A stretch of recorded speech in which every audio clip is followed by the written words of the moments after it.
Cuentos medievales, una lectura del Kalila y Dibna. Hola, mi nombre es Isabel Álvarez y como cada viernes te traigo la recomendación de la semana.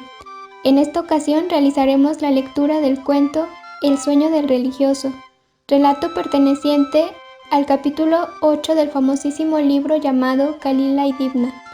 Antes de comenzar, resulta importante señalar algunas consideraciones en torno a esta colección de relatos. Así que, empecemos. El Kalila y Dibna constituye el primer ejemplo de ficción en prosa castellana del cual se tiene noticia. Su origen se encuentra hacia 1250, durante el reinado de Alfonso X. Por esa época, la península ibérica estaba situada sobre un escenario multicultural en el que convivían varios pueblos, varias religiones y, por supuesto, varias lenguas, ya que el territorio estaba habitado por judíos, árabes y cristianos que nutrieron y compartieron su cultura los unos con los otros. Ante tal situación, Alfonso X, el Sabio, tomó la decisión de crear un taller de traducción en la ciudad de Toledo, el cual estuvo integrado por hombres sabios pertenecientes a distintas tradiciones. En ese taller, textos del latín, del hebreo y del árabe fueron traducidos a la forma vernácula del latín que se usaba en la provincia de Castilla, el castellano. Y fue precisamente en ese lugar donde surgió la traducción del Kalila y Dibna, relatos que provienen del Panchatantra, obra perteneciente a la literatura clásica sánscrita. Así pues, los relatos del Kalila y Dibna comenzaron su viaje desde la India. Atravesaron por varias regiones que los nutrieron, los transformaron e innovaron hasta llegar a España. La popularidad e importancia de este libro no solo se debe a su antigüedad, sino también al contenido didáctico y literario que maneja. Su función principal es la de enseñar deleitando. De esta manera, las fábulas del Kalila y Dibna instruyen y persuaden sobre la manera en que las personas, en este caso el rey, debe actuar ante diversas situaciones que se le presentan a lo largo de la vida. Por ello, los exemplum resultan fundamentales en su construcción.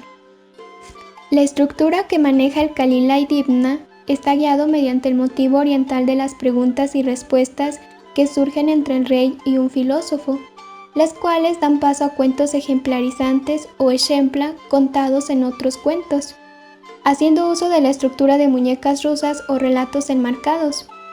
La mayoría de estos relatos se encuentran protagonizados por animales, aunque no siempre sucede así. Tal es el caso del sueño del religioso, el cual se encuentra protagonizado por personas. Así, este cuento se incrusta dentro de la conversación que el rey mantiene con el filósofo, en la cual él le pide un consejo sobre las consecuencias que se devienen cuando el hombre hace las cosas sin pensar. Para ello, el sabio le menciona la historia del religioso e del can e del culebro.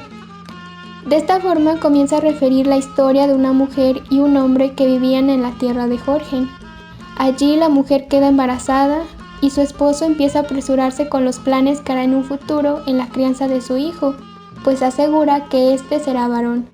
Ante ello, la mujer le pide que calme sus propósitos, pues el único que decide es Dios. Le dice también que no le vaya a pasar lo que le sucedió al religioso.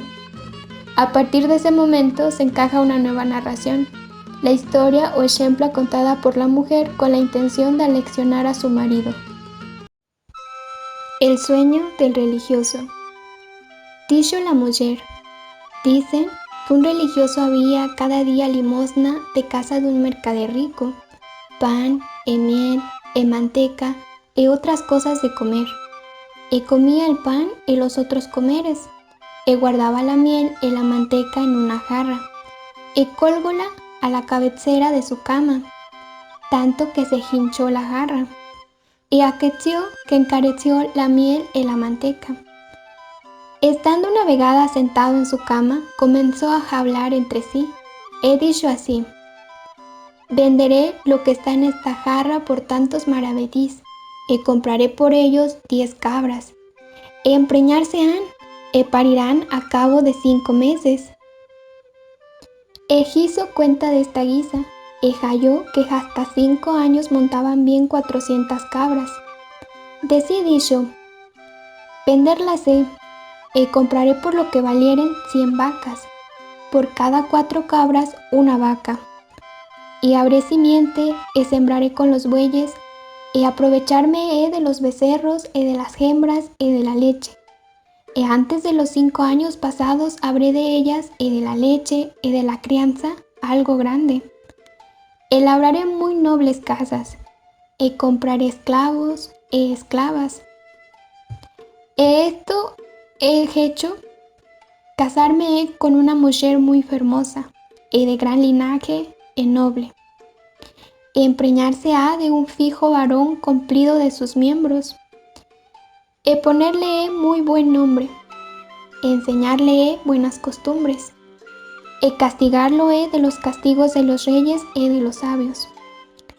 Si el castigo, el enseñamiento no recibiere, herirlo con esta vara que tengo en la mano muy mal. Alzó la mano en la vara. En diciendo esto, dio con ella en la jarra que tenía en la cama. Quebróse, derramóse la miel y la manteca sobre su cabeza.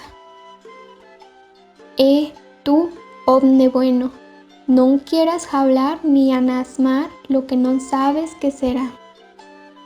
¿Qué te pareció el cuento? ¿Ya lo habías escuchado antes? ¿Te suena familiar el nombre de la fábula conocida como La Lechera?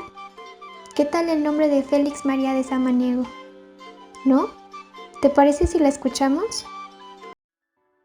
Llevaba en la cabeza una lechera el cántaro al mercado, con aquella presteza, aquel aire sencillo, aquel agrado, que ha de decir a todo el que la advierte: yo sí que estoy contenta con mi suerte, porque no apetecía más compañía que su pensamiento, que alegre le ofrecía inocentes ideas de contento.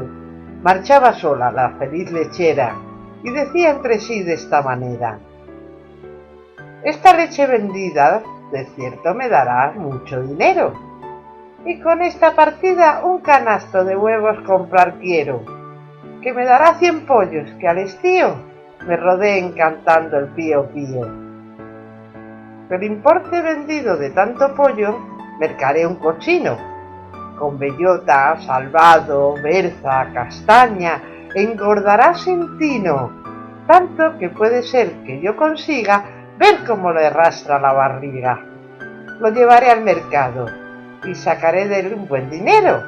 Compraré de contado una robusta vaca y un ternero, que salte y corra por toda la campaña hasta el monte cercano a la cabaña. Con este pensamiento enajenada, salta de manera que a su salto violento el cántaro cayó. Pobre lechera, qué compasión. Adiós leche, dinero, huevos, pollo, lechón, vaca y ternero.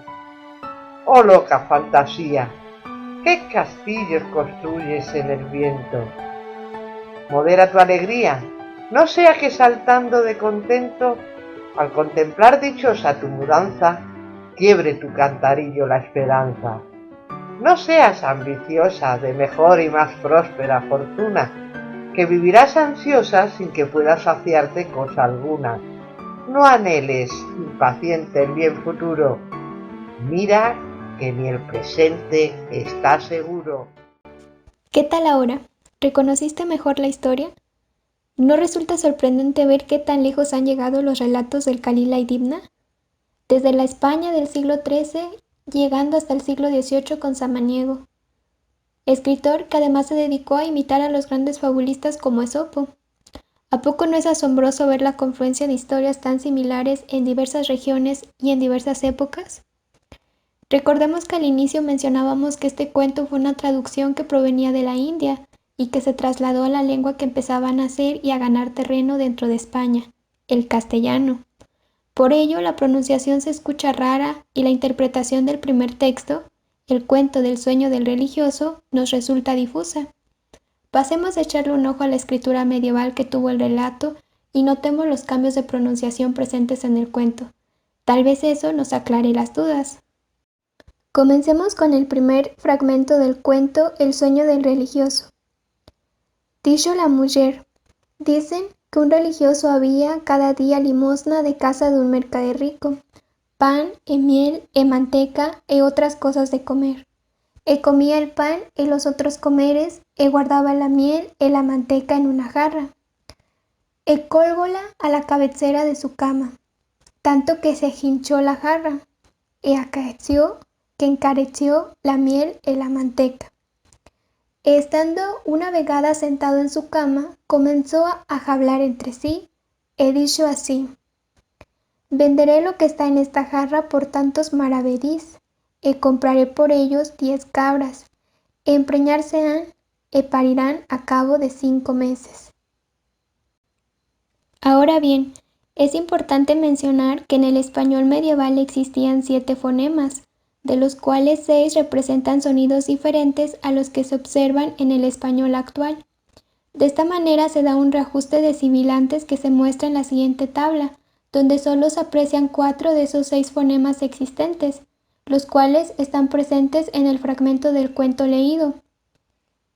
El primer fonema es el fricativo postalveolar sordo, que representa el sonido ts, característico de la zona norte de México y que ortográficamente está representado con la letra X dentro de los textos medievales. Se puede observar en palabras como dicho. El segundo es el fonema dentoalveolar fricativo sonoro, que representa el sonido ts con una vibración de las cuerdas vocales. Se escribe en esta época representado con la letra Z, la cual no representa el sonido de la Z actual, sino el ts, observado en palabras como dicen.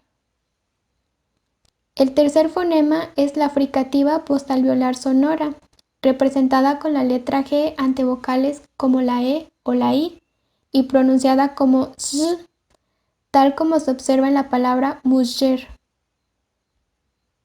Por último, está la dentoalveolar africada sorda, representada con la C cedilla y pronunciada como ts, tal como se observa en palabras como cabecera o acaeció.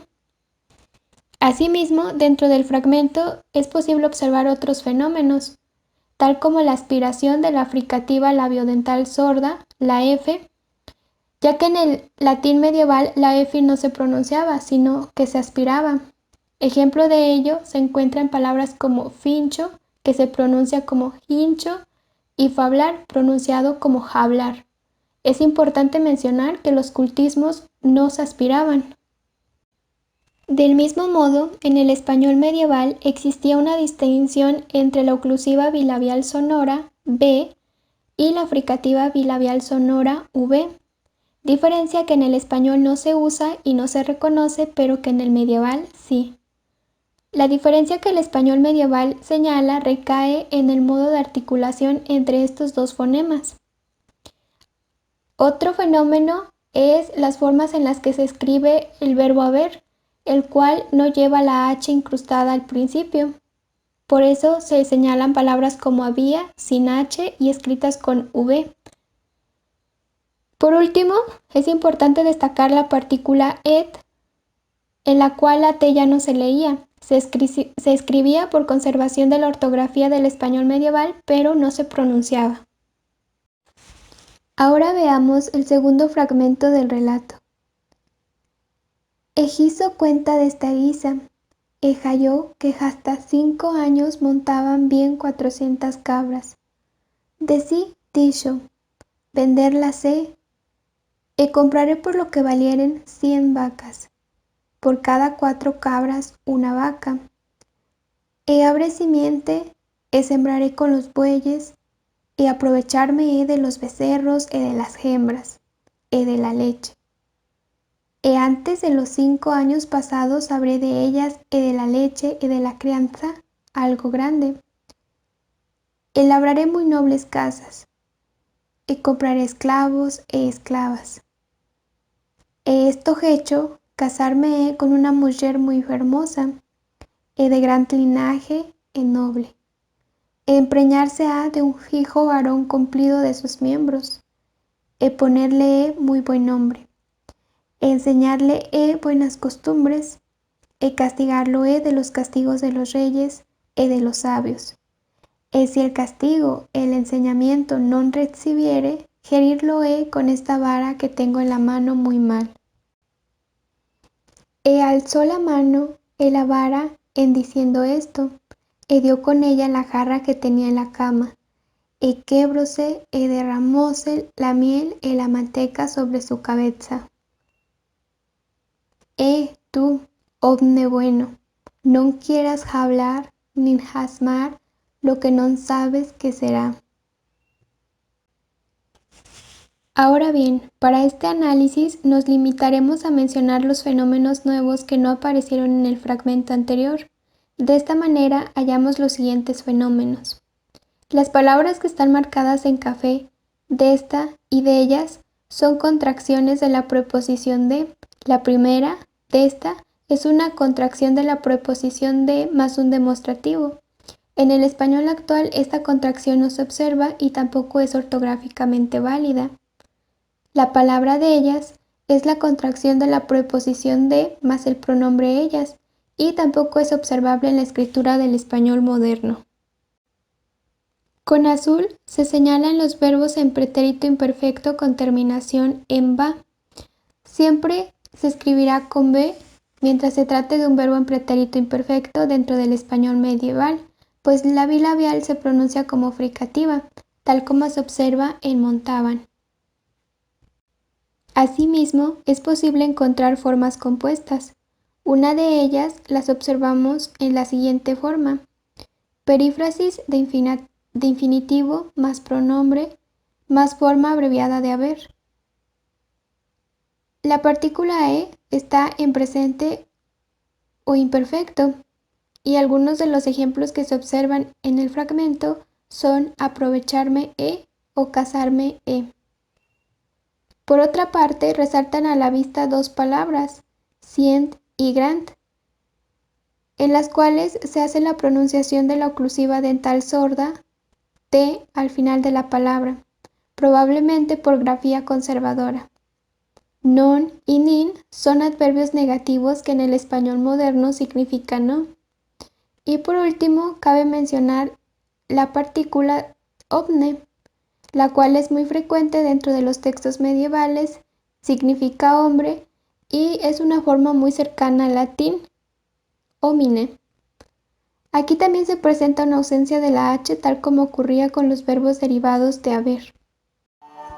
¿Qué te pareció? ¿Verdad que no es tan difícil? ¿Te aventurarías a seguir explorando la escritura del español medieval? Bueno, por el momento nuestro viaje ha llegado a su fin, pero no olvides que la siguiente semana continuaremos recorriendo los cuentos del Calila y Dimna. ¡Hasta la próxima!